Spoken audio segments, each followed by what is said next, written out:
Only in the morning.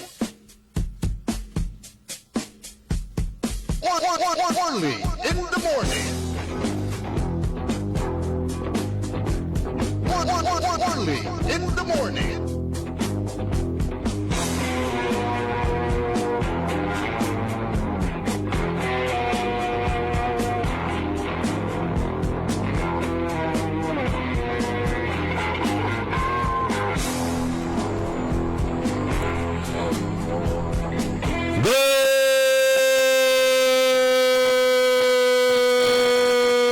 Good morning!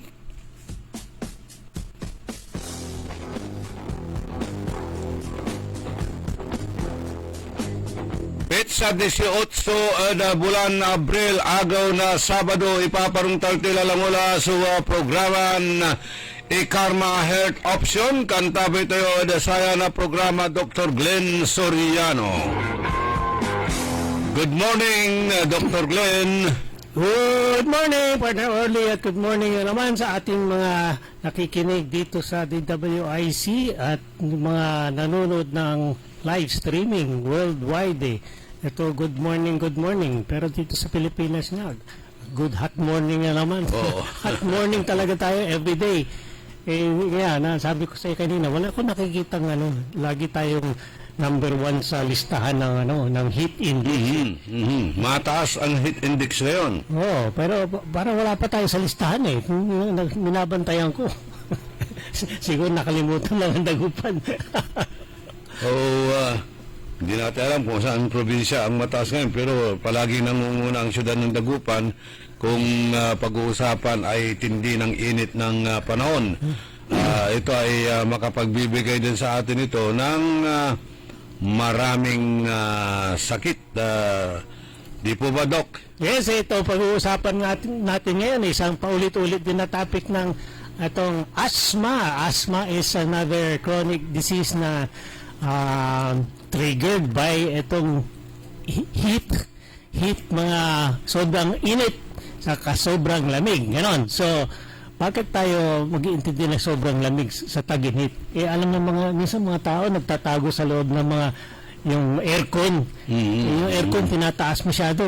Dapat ilagay nyo na lang sa yung 25 comfortable na yung room temperature. Kasi kung ibababa niya na ng below 23, ganon, medyo matako ngayon sa kuryente at medyo nagtitipid pa tayo ng fuel, gasolina. Alam nyo, dapat medyo conscious kayo sa ating mga current situations. So, hina-hina lang sa lamig, kung pwede, lumabas na lang kayo para makatipid ng kuryente dyan sa mga shaded areas, sa mga park.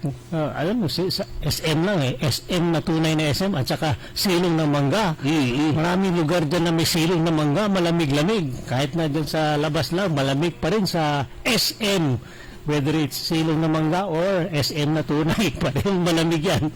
Dubling sakit ng ulo yan at hindi ng init dahil siyempre problemahin mo dyan yung natin dito, problemahin mo na naman dyan yung pagbabayad mo ng kuryente dahil kung mainit, kailangan mo talaga mag-aircon, mag-electric fan.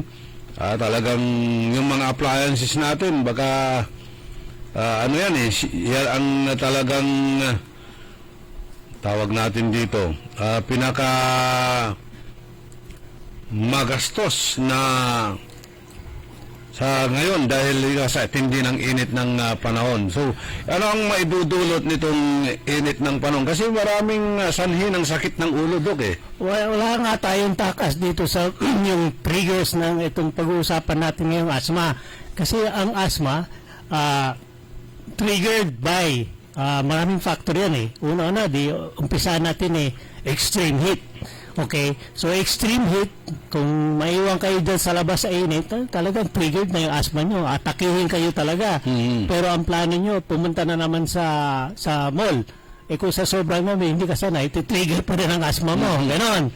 Okay, so extreme temperatures Ang problema na naman dyan, kung nandyan lang kayo sa bahay, nagpapalamig kayo, nandun lang kayo sa aircon, magti-trigger sa inyo ngayon kahit na okay lang yung lamig, yung bill nyo naman ng kuryente. Ganon. So yan, trigger factor naman ang stress. Another sakit ng ulo na naman yun. Stress na naman yan, okay? So yung init, yung electric bill, ngayon itong mga gas bills, ay yung mga problema ng mga kasama mo sa bahay, nagreklamo, yun, puro mga stress factors na nagtitrigger din ng asthma. So itong asthma nga, problematic ito kung diagnose kayo na wala kayong dalang mga gamot. Okay? So i-explain din natin today paano makakatulong ng ating produkto, itong iKarma, sa mga asthmatic. Tatalakayin natin yan in detail today. Kadalasan kasi kapag ganitong panahon, ang talagang nangungunang mga sakit dyan is sore eyes, measles, pero ngayon talagang kasi yung kahapon dinala ko yung dalawa kong apo sa Regional Medical Center, pina-check up ko, respiratory ailment ang talagang nakita nila, matindi ang pag-ubo, saka pa yung parang hinihingal na sa paghinga dahil siguro sa mga kapag ganito mainit, maalikabok. Yes, correct. So dahil siguro sa mga alikabok na yan, kaya nagtitrigger yung kanilang ubo. Yes, correct yan. Kasi itong tinding init, di natutuyo yung mga environment natin, yung paligid. So, dadami talaga ang alikabok. So, alikabok na naman, kasama yan sa mga triggers ng asthma. Okay? Well, aside from the fact na ng trigger ng asthma, yung mga alikabok, ang dala niyan, iba-iba. May dala siyang yung bumilang, may dala siyang mga allergens, may dala siyang pollen, may dala siyang dust mite, ang tawag natin doon. Ganun. So, yung konting inhalation lang. Siyempre, every minute nagbe-breathe ang isang tao, nag-inhale. So yung papasok sa yung pag-inhale ng isang tao, papasok sa ilong natin, sa bawat tatanim yan doon sa loob ng nostrils natin. Yan, so isang stimulation yan ng atang immune system. So ano nangyayari diyan? Di siyempre labas yung mucus, para may bronchoconstriction, may affected talaga respiratory system. So kung hindi matibay ang immune system ng isang tao, yung simpleng infection lang na very minor sa umpisa, tutuloy-tuloy within the next 3 days, magiging grabe na yon. So kailangan ng mga gamot, mga decongestant, mga bronchodilate, lahat ng mga klase. Pero isang magandang pakontra dyan na lagi natin sinasabi, ito sa panahon ng mga tag-init, is proper hydration. Very very important yan, yung proper hydration. Kailangan ng pagliligo, mga 3 beses, 4 na beses sa araw. External naman din yan. Pero yung sinasabi kong hydration, internal hydration, huwag nyo nang hintayin na magkaroon kayo ng symptoms of dehydration. Kasi pag may symptoms na signs and symptoms of dehydration, pag dumapo yun, pag nag-start na yan, medyo kun na yan So water therapy. Moderate na kun na yan. Pag dapo na, ibig sabihin yan, hindi lang ngayon nag-umpisa yun nung isang araw pa. Yan yung dehydration. So kailangan talaga uminom na maraming tubig. Mauna ka na doon sa yung sa dehydration. Kahit hindi mo pa nararamdaman dito sa tag-init, kung nasa bahay ka lang, yung standard na hydration mo okay lang. Pero kung mapilitan kang lumabas dyan sa init, alam nyo, pag labas nyo palag sa pintuan, mag-uumpisa ng increase yung water loss ang tawag yun. So yung water loss ng tao, saan nanggagaling yun? Alam mo, water loss, dito sa mata pa lang natin natutuyo yung mata, lalo sa mga senior. Hirap ng yung mga visual. So yan, may tubig na yan. Dito sa mucous membrane, ilong mo na lang, moist na yan. So nag-evaporate. Yung pagsalita mo na lang, laway mo lang, may water loss din yan.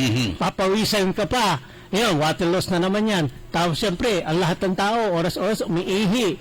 Tapos nagdudumi.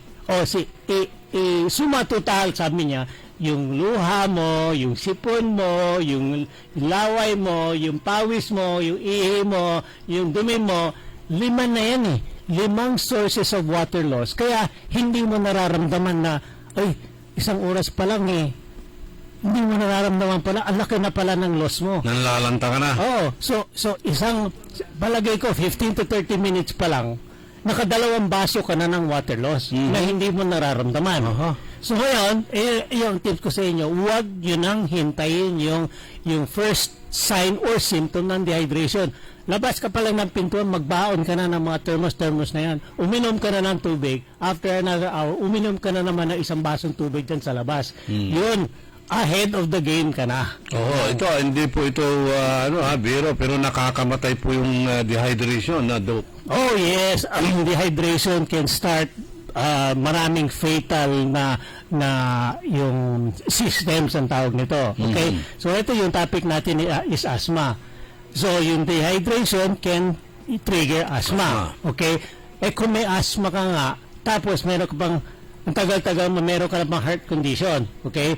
So, nag-trigger na yung asthma mo, pinahirapan mo na yung puso, yan pala may heart condition ka, pwede ka nang magkaroon ng heart attack eh. O yan ang sunod. Eh kung yung asthma ka na nga, na-stress ka, tumaas ang blood pressure mo, meron ka palang aneurysm sa ulo na hindi mo alam. Ayun, puputok na rin yun. Ayun, stroke na nangyari sa'yo. So, yan ang sinasabi ko, huwag nyo nang hintayin ang unang signs or symptom ng dehydration. Paglabas pala ng pintuan na alam nyo na mainit, umpisahan mo na ang hydration process. Maintain proper hydration. Huwag nyo nang hintayin na mag-start yung dehydration. Okay. Ang matindi dito, kapag galing ka sa malamig na lugar, kung sa mall, sa bahay mo, sa air condition na room mo, paglabas mo, ang tindi ng, mararamdaman mo yung tindi ng init ng araw, yung para kang sinusunog. Oh, yes. Magandang ano yan. Mapansin mo kung yung heat index pa lang yung hindi pa heat index kasi makita nyo yung temperature na lang 40 yung actual temperature, pero yung heat index is usually mga 2 to 5 centigrade above yung recorded. Ganun yan. So tumatagos yung heat index eh. Alam mo yung heat index, nararamdaman mo yung heat. Pero yung heat index, yung tindi ng heat yan, tumatagos yan sa loob ng katawan mo. Ganun yun eh. Nararamdaman ng system ng human body. Okay? Kasi ang human body, meron siyang tinatawag ng sariling thermostat. Nag-a-adjust yan eh. Ngayon, kung bigla-bigla ang adjustment, alam mo, hirap na humabol din ng yung immune system ng tao. Ibig sabihin niya, ngayon pa lang niya naramdaman yung change ng environmental temperature. Pero ang reaction naman ng human body is after a couple hours pa. Kung oras pa, mag-a-adjust yun. Eh sa loob ng isang oras very opportunistic ang infection. Ang infection, lalo kung dehydrated ka, mag-i-start niyan madali yan. So huwag niyo nang hintay. Kasi kung well-hydrated ang body mo, hindi mag-uumpisa infection. Kung konting slightly dehydrated ka, mag-uumpisa talaga ang infection. Lahat ng sakit, mag-uumpisa yan sa slight dehydration. So, huwag niyong bigyan ng opportunity ng infections, whatever, para mag-start. Paano yung mga nag-i-exercise? Walking, jogging, running? Kapag ganitong matindi ang init ng panahon na Doc. So, well, usually yung mga sports na individuals, yung sanay dyan sa mga daily routine, alam nyo, adjusted ng kanilang katawan. Alam na nila. So, sila, even before yung hot spell, itong mga season ito, sila nag-walking, sila nagja-jogging, whatever yung kanilang ginagawa, regular basis, daily, upgrade na yung kanilang hydration process. Alam na nila. Okay? So ngayon, mas mainit ngayon. Alam din nila kung ilan idadagdag nila. Kung sa loob ng isang araw, sila nagja-jogging, nagwo-walking, sila uminom ng 10 glasses of water a day, eto, dumating na naman ang init. Dadagdagan din nila ang kanilang water requirement. So ganyan dapat sa atin na ordinary tao. Kahit sa bahay ka lang, alam nyo, kahit sa bahay ka lang, kahit hindi ka lumalabas ng bahay, ang evaporation process mabilis din. Okay. Kasi sa laundry pa lang, sa laundry, kahit na magsampay ka dito sa loob ng bahay, matutuyo rin ka agad. Hindi kailangan na nasa labas na sa araw. Sa loob ng bahay pa lang, matutuyo agad yung labada. Okay, yan ang sinasabi natin na ang dehydration process starts sa loob na lang na hindi mo nakikita. Okay. Ano po ang itutulong ng ikarma dito? Okay, ang ikarma, nakikita ko sa season ng itong dry season, unang-una, yung sa akin, personal experience nyo, yung Ikarma, yung cold Ikarma tea, subukan nyo, it's very quenching. It's very, yung, anong tawag nito, yung lasa nito, at saka yung timpla nito, very thirst quenching. So parang iced tea rin. So, parang iced tea niya. Ang difference is, dito sa Ikarma, napapansin ko, kung minom ka ng cold Ikarma tea, pwede rin hot yan eh, pero in ito mga temperature, weather nito, sobrang init. Kung minom ka ng cold, kada ice cold Ikarma tea, alam mo, kung i-compare mo sa isang basong tubig at saka isang basong mineral water at saka ito Ikarma tea, kung hindi ka uhaw, hindi mo mauubos sa isang baso. Dito sa Ikarma tea cold, uubusin mo yan. Talagang uubusin mo yan. Kahit na ayaw mo uminom talaga sa lasa niyan, okay, ito sugar-free pa, ha? Sugar-free. Hindi ko pa nasubukan yung ice cold Ikarma tea. O ngayon, ito nga, sinasabi ko nga, sa mga diabetic pa, kung hindi mo nadadagdagan ng mga pangpatamis yan eh. Kasi yung sweetness niya is a natural sweetness na hindi mo na kailangan dagdagan ng mga yung additional yung sugar or stevia or ano, pwede mo dagdagan ng honey, helpful din. Pwede mo dagdagan ng calamansi, helpful naman, pampalasa. Pero yun nga, yan ang first, very quenching. Pangalawa, yung effects niya, yung antioxidation at saka anti-inflammatory. Kung ito laging iniinom, whether hot or cold, you're daily boosting your immune system para itong mga infection nito. Kung laging katawan mo, babad sa Ikarma, yung ingredient niyan, kung dumapo man, kung makalusot lang man itong mga virus, bacteria, hindi tatagal yan. 3 araw pa lang, ganon. Yung virus dapat self-limiting yan, 3 araw.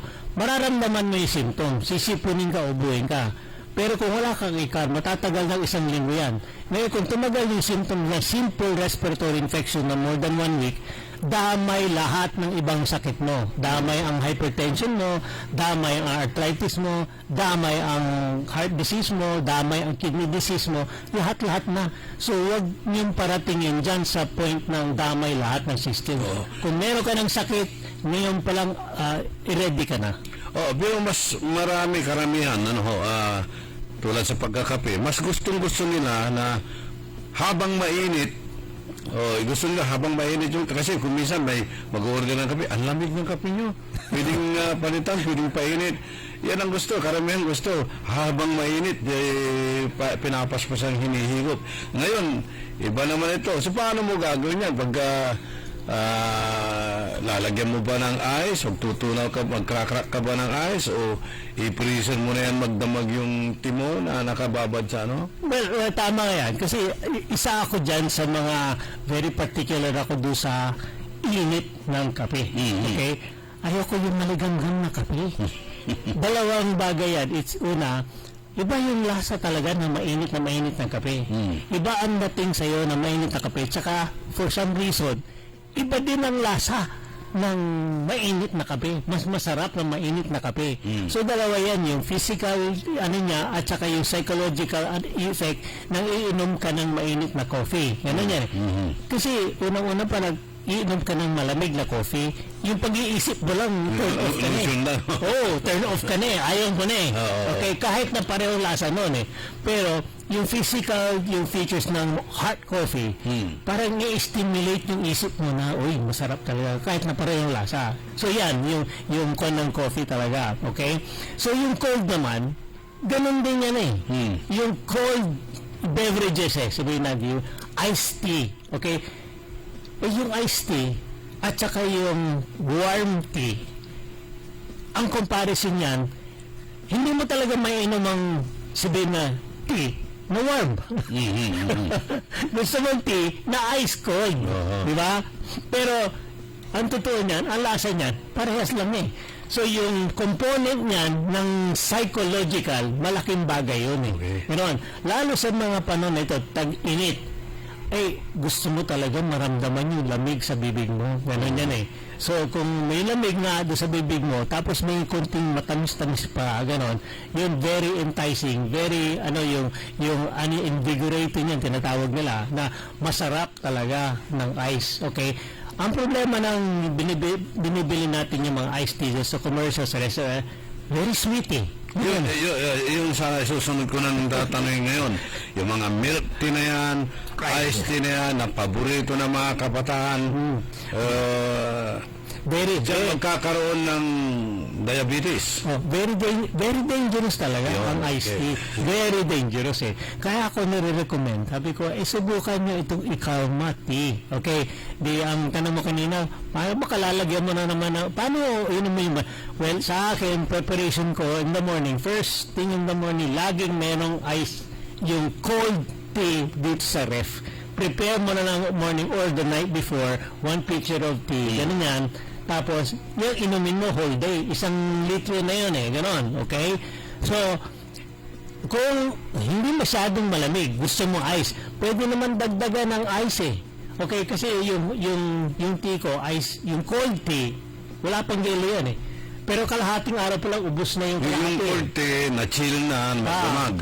Yung cold tea nakuha ko sa rep, kalahati nang, tanghali pa lang, naubos ko na yung kalahati, 500. O sige, edi dagdagan mo ng ice para the rest of the afternoon meron ka ng ice.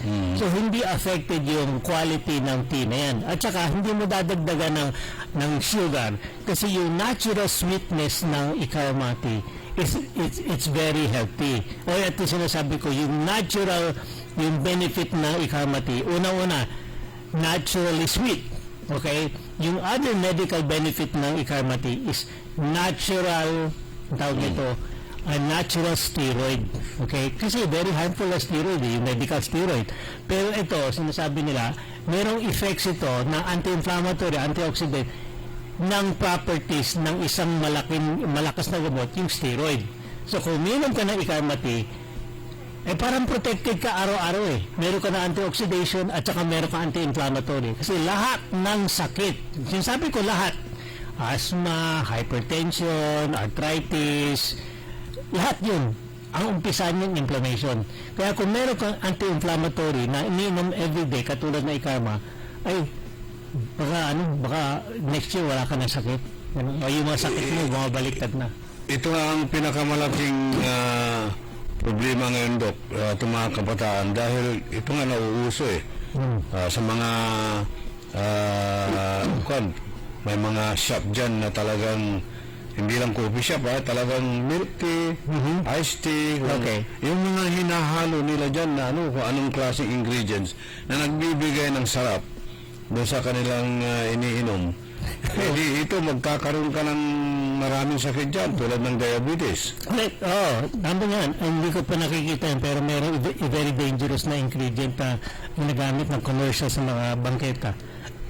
Anong tawag doon? Miracle sugar. Magic sugar. Magic sugar. Ayun, babawal na yun eh. Very high yung glycemic index na ang tawag doon, yung dangerous na sugar. Okay? So, may choice naman eh.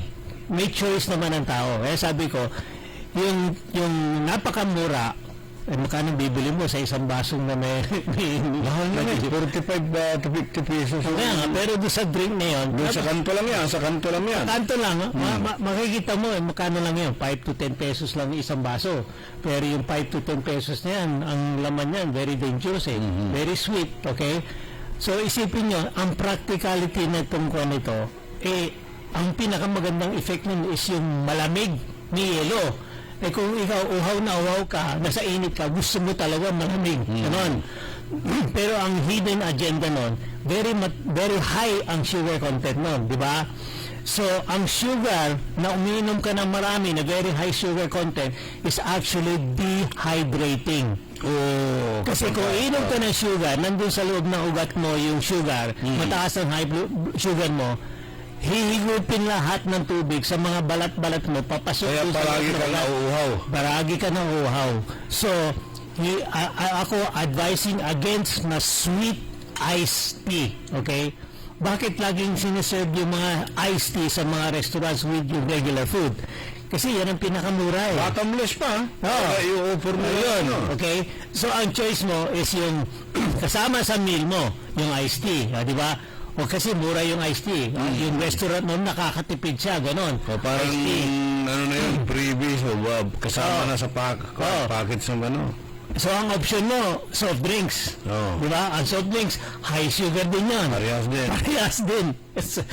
Kung ako, in times of itong mga very high heat index at saka sobrang init, alam nyo, mag-isip, subukan nyo lang talaga. It's a matter of choice lang. Uminom na lang kayo ng tubig sa mga restaurant, sa mga mag-order niya. Imbis na iced tea, imbis na soda, sabihin niya, water na lang po. Kasi magkain na kayo, inom kayo ng water. Alam nyo, after the meal, uminom ko ng tubig, paglabas nyo, ay, iba ang pakiramdam, mas maganda. Kaya nga yung isang napasukan namin restaurant kahapon, water is not available. Hindi ko alam kung anong nangyari. Baka nasira yung dispenser nila o walang dumating na mga supply ng tubig. Kaya hindi, ang sinod nila, dalawang klase, soft drinks at saka iced tea. So, ginawa ko, bumili na ako ng bottled water sa kasi hindi pwede sa akin talaga yun. Iniiwasan ko talaga yun kasi mataas ang sugar content ng mga yon. Yes, well, after observation ko lang talaga, and strong recommendation ko, para bang yung sinasabi nila sa mga yung sa mga gamot, yung right mid lang. Right mid lang. Ako sasabihin ko, iumpisahan ko, tubig na lang. Tubig na lang. Na lang. Ano? Kasi ang order ka ng... Magbaong ka na lang ng sasyo mo, ihulog mo dun sa... automatic yan sa mga waiter sa restaurant eh. Ano niya, iced tea po o soft drinks? Ang sagot mo na, tubig na lang po. Yun na lang. Ganon. Kasi in times of itong sobrang init, alam nyo, you need more of the water. You need less sugar eh. Kasi the more sugar you intake in times of init, the hotter your body and the drier your body. Ganon yan eh. So, yung kontra iniisip ng tao na iinom ka ng malamig at iinom ka ng matamis, kontra yan dito sa panahon na mainit. Dapat tubig lang para ma-hydrate ka at yung mas magandang takbo ng katawan mo, well hydrated. Ano naman ang koneksyon ng ilo o malamig na tubig? Kasi sabi nila, huwag ka na inom ng malamig na tubig. Maraming ano yan. Psychological lang yan. Psychological lang yan. Okay. Gawin mo na para i-common sense na lang, hindi ko kailangan explain scientific medical.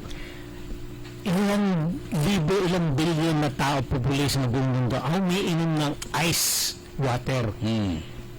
Meron ba mga dangerous na sakit na gagaling?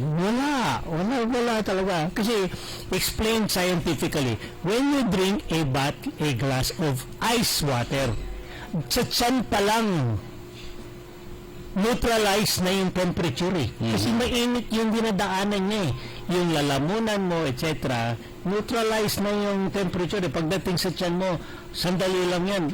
Body temperature na yan eh. Ang nagiging problema lang kasi is yung dinadaanan ng ice water, parang temporary na-freeze yung circulation ay napapabagal eh. Kaya sinasabi nila, hindi, bago ka kumain, mag hot water o warm water na lang para ma-stimulate lahat ng mga dadaanan ng pagkain at yung mga gastric juices, ganun, para yun lang ang physiological yung advantage ng warm water versus cold. Pero within a minute or two, wala na. Yung sinasabi nilang cold versus hot, pareho na yun sa body temperature na yan eh. Kung minsan, yung matatanda kapag na pagod ka, ay huwag kang iinom ng malamig na tubig kasi magsisikip ang dibdib mo, magsasara yung paghinga mo. Myth talaga yan eh. Wala naman talagang proven eh. Kasi ito, both schools of thought. Mayroon mga ice water schools of thought, mayroon din warm water schools of thought. Kung talagang totoo yan, yung inom ka ng warm water before a meal, o yung atime at saka cold, sabi ko, maraming lalabas na scientific na studies na proving it. Walang lumalabas eh. Wala akong nababasa. Ngayon, bakit, bakit may mga taong kapag ganitong mainit, gustong-gusto nilang magkape. Yung iba naman kapag malamig, gustong-gusto nilang magkalo-halo. Ayun, sinasabi ko nga, yung contra-belief eh. Ganon. In times of heat, ganon, yung heat, niinom ng hot coffee, di ba? In times of cold, ano yan, yung heat din, yung ice cream din sa heat, di ba? Yung coffee, cold. Okay? Ang physical truth niyan is, kung kakain ka ng ice cream in hot weather, ice cream generates more heat. Okay? Okay, so, kasi mas maraming calories ang ice cream eh. So, mag-generate ka ng heat. Ganon. Okay? So, mas mainit ang katawan mo with ice cream. Ganon.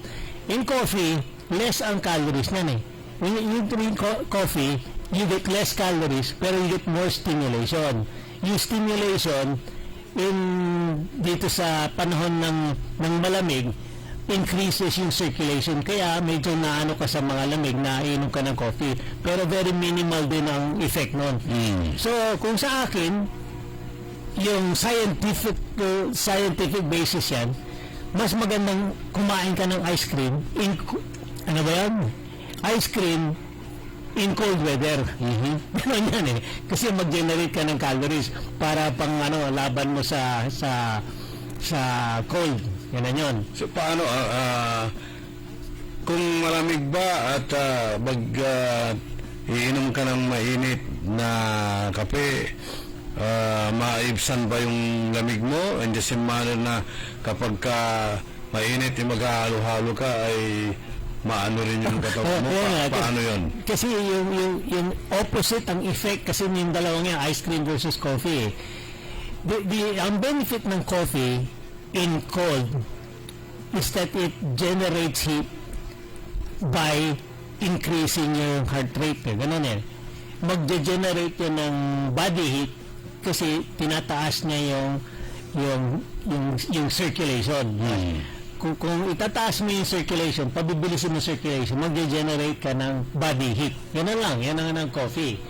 Sa ice cream naman, kung kakain ka ng ice cream, you're generating calories kasi mas maraming calorie content ang ice cream doon sa heat. So yung temperature effect ng hot or cold is only temporary. Within 5 minutes lang tapos na yung temperature kung ano yung stimulation after 5 minutes wala na. Para ignore mo na yung effect ng hot or cold. Ngayon ang naiiwan na lang yung physiological effect ng kinain mo. So yan ang tunay sa ice cream versus coffee. Okay. Mayroong ginawang pag-aaral ng China study by Zhu et al. From Yangbian University noong 2021.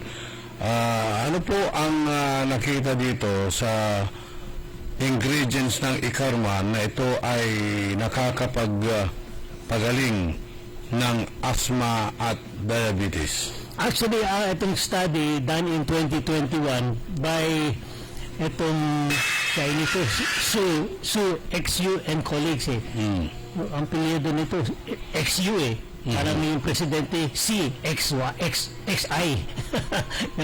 Pero sila, mga researchers sa Yanbian University, mga university may kanya-kanya mga research projects Itong si Su et al. Ang pinag-aralan nila yung itong Nara extract kasi balitado dyan sa China na yan na ginagamit nila nitong Nara 3 din medicinal, okay? So pinag-aralan nito mga researchers kung ano yung nasa loob ng Nara extract na very medicinal, beneficial. Ang na-discover nila na itong Nara extract meron siyang ingredient na ang pangalan ay pterostilbene. Ang spelling ng starting with P, PT, ganun, pterostilbene. So yung pterostilbene, when ingested, pag lagi niya, nakikita nila sa eksperimento nila, bumababa ang histamines O ano naman ang histamine? Ang histamine, yun ang nagpapa-trigger ng mga allergic reaction. Ano bang allergic reaction? Yung allergic reaction, kasama na yung sa dugo na lang ang allergic yung histamine yan na magpe-prevent ng yung pamamaga, inflammation. Yan ang yung start ng inflammation. Ano naman ang inflammation? Inflammation is pamamaga, pamumula, ganon. halimbawa, nasampal ka sa mukha mo. After a while, pula yung face mo at saka may namamaga. Yun ang inflammation. Yung hematoma. Oo nga. Ang na-discover nila itong sa China, yung research nila, itong narat extract na may laman na pterostilbene, pag laging iniinom yan, minimize niya yung inflammatory response. Bakit? Kasi pinipigilan niya yung action ng mast cells eh. Yung mast cells ang responsible for yung allergic response sa mga asthmatic. Okay? Ang allergic response involved ang asthma at saka involved din ang dermatitis, yung skin asthma. Okay? So yung mast cell suppression because of itong pterostilbene found in Nara extract is responsible for yung medicinal value ng itong Icarmati. Okay? Ngayon, dito sa current practice ng mga doktor, yung mga doktor na nagtitreat din ng asthma, meron silang binibigay na gamot na merong mast cell inhibitor. Ganun din ang Icarma. Icarma is a mast cell inhibitor. Ngayon, pumunta ka sa yung asthma doctor, bibigyan ka ng bronchodilator, bibigyan ka ng mucolytic, lahat ng gamot pang asthma. Bibigyan ka rin ng mast cell inhibitor. Okay? Ang pangalan nun kung familiar ka, yung yung UCAS ba yun? Ganon. Okay? Montelukast. Montelukast. Okay. Ngayon, yan ang mast cell inhibitor. Hindi, ang action yan hindi immediate pero long term yan eh. Ang sasabihin ng doktor sa'yo, inumin mo itong bronchodilator, inumin mo itong yung mucolytic, pero huwag mo kalimutan itong yung Montelukast. Bakit? Kasi ang Montelukast, yan ang long term effect niya. Pipigilan niya yung future symptoms ng asthma mo. Ganon. Pipigilan niya yung future symptoms ng skin allergy. Ganon yan eh. Kung hindi mo inumin yan, mas marami kang iinumin na gamot para sa mucus at saka para sa bronchoconstriction mo. Yun yan. So, combination effect yan.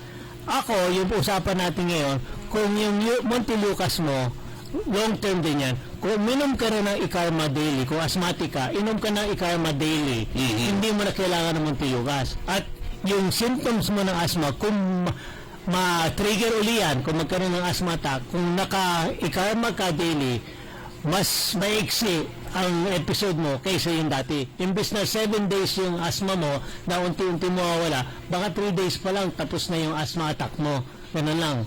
At saka mas konti ang magagamit ng gamot at mas infrequent. Ibig sabihin yan, kung atake mo every week, baka every 2 weeks ka na na-atakein because of itong consumption ng Icarma. Okay. May tanong dito si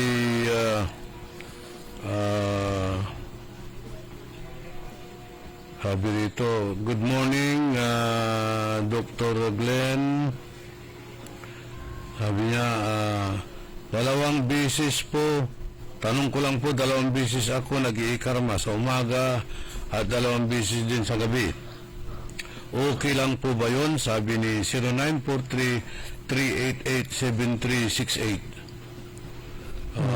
2 beses. Mag-iikarma umaga at 2 sa umaga, 2 rin daw sa gabi. So clarify ko lang, ibig niya sabihin siguro 2 capsule sa umaga, 2 capsule sa gabi. Well, hindi ko masabing good, hindi ko masabing bad kasi in perspective ng 2, 4 yan sa isang araw. Ako recommended ko sa isang araw, well, usually yung recommended namin is 3 capsules a day. Okay, yung 3 capsules a day giving you a certain dosage daily. Okay, whether you feel it or not, yung 2 sa umaga, yung 2 sa gabi, it has a general effect eh. Nandun na yung Icarma sa katawan mo. Okay, so every day. Yung 2 versus 1, wala pa naman kaming studies na 1 is better than 4 or 1 is better than 3. Ang mga consumers na Icarma, marami kaming 1 capsule a day na beneficial sa kanila. Ibig sabihin, meron sila mga sakit na yung 1 capsule a day pa lang, okay na eh. No, nawala na yung kanilang signs and symptoms of disease. Pero sa 1 pa lang, okay? Meron din kami yung consumers na taking actually 5 or 6 a day. Mas hindi, 2 in the morning, 2 in the noontime, and then 2 in the evening. Okay? Pero yung kanilang relief, kung ano man ang sakit nila, nakakatulong sa kanila. Hindi ko masabi kung sapat na yung tatlo. Hatiin mo na lang, okay? Pero sila, because of yung kanilang, gusto nila, sanay na sila, takot lang sila sa magkaroon ng mga ibang sakit, they're maximizing. Okay, so ang question is, meron bang harmful effect o meron bang overdose ng karma? Wala. Wala kaming nakukuha kahit na maximum or overdose. Hindi ko alam kung ano yung overdose Kasi ako, inom ako ng 3 capsules a day. Inom pa ako ng Ikarma tea. Kasi marami na yun. Okay? Tapos may mga users na example, yung constipation, hindi nakakabawas ng 3 araw. Constipated na yun. O sinasabi ko, bago ka matulog, inom ka ng 3 capsules na sabay-sabay. The following morning, tapos na malinis na Ganon. So, sa akin, ang question is, harmful ba? Pwede bang uminom ng 2 umaga, 2 tanghali, 2 gabi? Pwede yun. Ang advice ko lang, kung sanay ka na doon, okay na Pero if something changes, obserbahan nyo, if you feel something bad, kailangan i-evaluate, baka kailangan itigil mo at restart.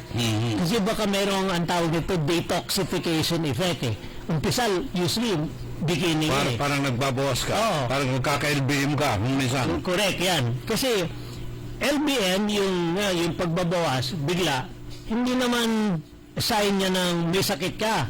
It could be a sign na, medyo may hilom na yung katawan mo. Nililinis na yung intestine mo. Tinatanggal yung toxin. Pero, after a while, wala na yun. Malinis na yung katawan mo. So, yung sinasabi mong toxic, masama sa'yo, baka mabuti nga yun Ganon. Kaysa yung masama. So, kung meron kang masamang nararamdaman, change, stop mo na, then after 3 days, resume uli yung dati. Pero, dahan-dahan lang Okay. Kung dati ka nag-3 capsules a day, 1 na lang muna everyday hanggang sa bumalik ka sa 3 uli. Okay, si Mr. J. Javier, tinatanong kung saan makakabili ng Ikarma. Bili ka sa St. Joseph at sa Mercury Drug.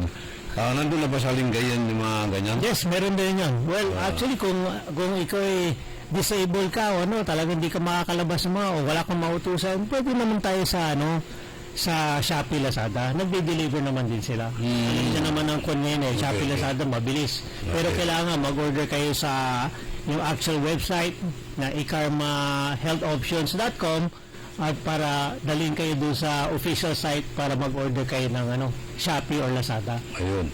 Okay, yung mga nakikinig dyan sa Highlander Mayumbo, si Mama Rudy at si Nana Umang, at may nagtatanong din dito, advisable ba sa mga senior citizen na lumabas sa tindi ng init ng araw? Always ang sagot natin yan, it's not advisable. Kung hindi mo kailangan lumabas, huwag nang lumabas sa mga oras na tindi ang init. So anong oras yon? Alas 10 hanggang alas 2, alas 3 ng hapon. Ganun yan. Okay? So, healthy naman as a senior citizen, lumabas ka from 6 a.m. to 9 a.m. Healthy naman ang environment natin. Wala pa masyadong alikabok, hindi pa masyadong matinding init, at saka very healthy naman ang araw. Kasi ang senior, kailangan mo ng vitamin C, vitamin D, lahat na kukuha yan sa araw. Ganon. Pero after 9 o'clock, after 10 o'clock, dangerous na yon. Yung mga radiation na tumatagos, nakaka-dehydrate na. So after 3 naman, usually mga 4 5 o'clock, okay na naman yan. Cool na, hindi masyado mainit. Pero yan ang sinasabi ko, re-emphasize ko, lagi may baong tubig. Kasi hindi nyo alam yung dehydration kung kailan nag-i-start yun. Okay. Inulit niya yung text nito ni 7368. Sabi niya, 2 beses sa umaga yung tea at 2 beses din sa gabi. Hindi po capsule ang tinitik niya. Wala namang problema either capsule or yung tea. Same benefit yun same benefit. Same benefit yun. Ako na, pagising ko sa umaga, wala pang laman ng sikmura ko, tiyan ko, umiinom na ako ng Ikarma tea para lang makapagbawas. Yan nga, kasi yun ang observation ko from feedback and over the past 10 years, marami nagsasabi sa akin kung merong isang benefit lang nakukuha ng e-karma for everyone, generally good, is yung normalizing bowel movement, which leads to general full daily detoxification. Okay? Yung mga term na description ko niyan, kung meron kayong detoxification every day, which is dumi every day, maganda ang katawan nyo, magandang health nyo, magandang status nyo over the next few years. Ganyan. Kay Dwayne, pwede bang ipasok natin yung dalawang testimonials dito? Kasi bago natin yan, may nagtatanong, Dok, ito bang tindi ng init ng araw nagdudulot ng migraine? Oh yes, yes. Well, it's not directly, pero it's a trigger din eh. Katulad ng asthma, tinding init, high temperatures is always a trigger, okay?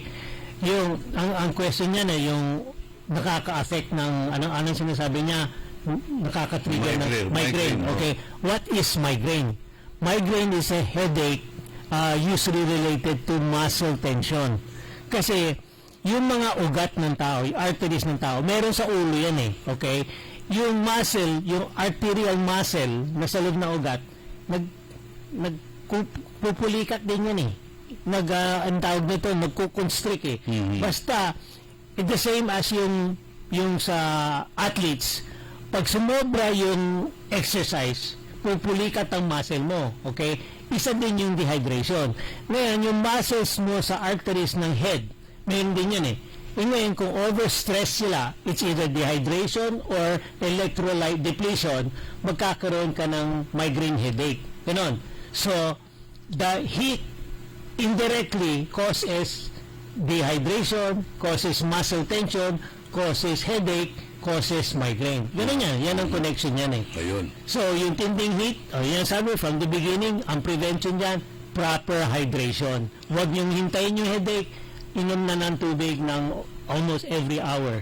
Okay. Pakinggan natin si Miss Lolita Maracha. Ito ay gumagamit ng e-karma at nakagaling sa kanyang asthma. Ako po si Lolita T. Maracha. Ang edad ko po ay 62. Nakatira ako sa Amansabina, Mangaldam, Pangasinan. May sakit akong asthmatic. Pagkatapos yung pag nararamdaman ko, pag naglalakad ako, nahihirapan ako na huminga. Madali ako mapagod. Nung nagpatingin na ako kay Dr. Ako si Marino Chavez, taga Pulanlupa, Las Piñas City. Retired akong businessman. Ang naging kapalit ng aking hanap buhay ay ang pag-aalaga ng bubuyog. Sa edad ko ito, 75 years old, wala naman akong malubhang nararamdaman. Ang akin lang nagiging problema ay noon ay madalas akong sumpungin ng asthma, ng hika. Malaking ginhawa magbuhat nung ako'y makatikim ng na mag-take ng e-karma products. 2 buwan na ako nagte-take. Tsaka sa umaga, tsaka sa gabi, kasabay ng capsule. Dati halos gabi-gabi ako'y sinusumpong ng hika. Ngayon magbuhat ng mag-take up ako, siguro 2 beses na lang ako sinumpong sa loob ng 2 buwan. Kaya malaking bagay ang naranasan ko, ginhawa sa katawan ko sa loob ng 2 buwan.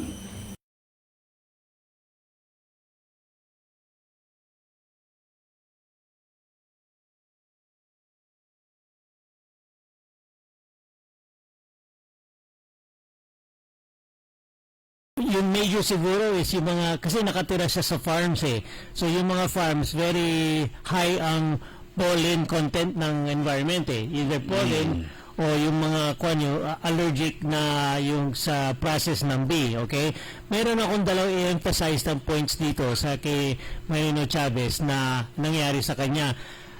Mula nung nag-start siya uminom ng e-karma, nag-lessen ng kanyang episodes eh. Ibig sabihin niya, kung dati siyang weekly na sinusumpong, hindi na, every 2 weeks na eh. Tsaka very mild ang symptoms niya. Dahil dito sa inatutunan niya sa ipag-inom niya ng e-karma. Ang isang emphasis ko dito, ang effect ng e-karma on yung mga allergic reactions katulad ng asthma. Katulad ng sinabi ko kanina, Ikarma is a natural steroid. Ang steroid ang ginagamit to treat yung mga severe conditions ng asthma sa mga emergency room. Pagdating sa emergency room na meron kang severe asthma, bibigyan ka talaga ng steroid injection, miski na inhalation, para mabaliktad ka agad yung mga allergic reactions, yung mga severe reactions na. Okay? So ito Ikarma natin, Ikarma, ito para sinasabi niya natural steroid. Kung meron kang natural steroid, araw-araw na dinadagdag sa supplement nyo, meron kayong protection against sa mga allergies eh. Alam nyo, dito sa katawan natin, meron tayong natural steroid na gagawa ng liver natin, yung atay natin. Pero habang tumatanda ang tao, na mahina na ang production ng natural steroid. So, kailangan na talaga i-supplement. So, Ikarma ang number 1 supplement para sa mga yung dagdag ng natural steroid sa katawan para ma-prevent ang asthma at saka mga allergies. Ayun. Okay. So, good morning kay Robert Aguado, kay Jerry Lamsen. Ito. Karma user din ito. Si Jerry Lamsen. Talagang tawag natin consistent na umiinom siya ng Ikarma. Kaya lumakas. Nag-walking, nagja-jogging, nagbabike itong si Jerry Lamsen. Si Napulyon ko, Napulyon nating lahat, Mario Ico, si Miriam Bulataw, Renato Hobillanos, Oscar Dolormente, at kay Mr. Ben Hobillanos. Nakikinig po yung mga yan, kaya i-karmatize nyo na habang maaga pa at para lumakas ang inyong pangangatawan or immune system. Kasama natin dito sa technical side si Edwin Inong with Dr. Glenn Soriano. Pwede niyo siyang tawagan sa 0916-672-6056, 0919-991-7986 para magkonsulta sa kanya ano man ang inyong mga nararamdaman. Ako ang inyong kaibigan, si Orly Navarro, nagbabalita ng tama, naglilingkod ng tama at nag-iikarma. Nagbabalita, naglilingkod sa lahat ng Pilipino.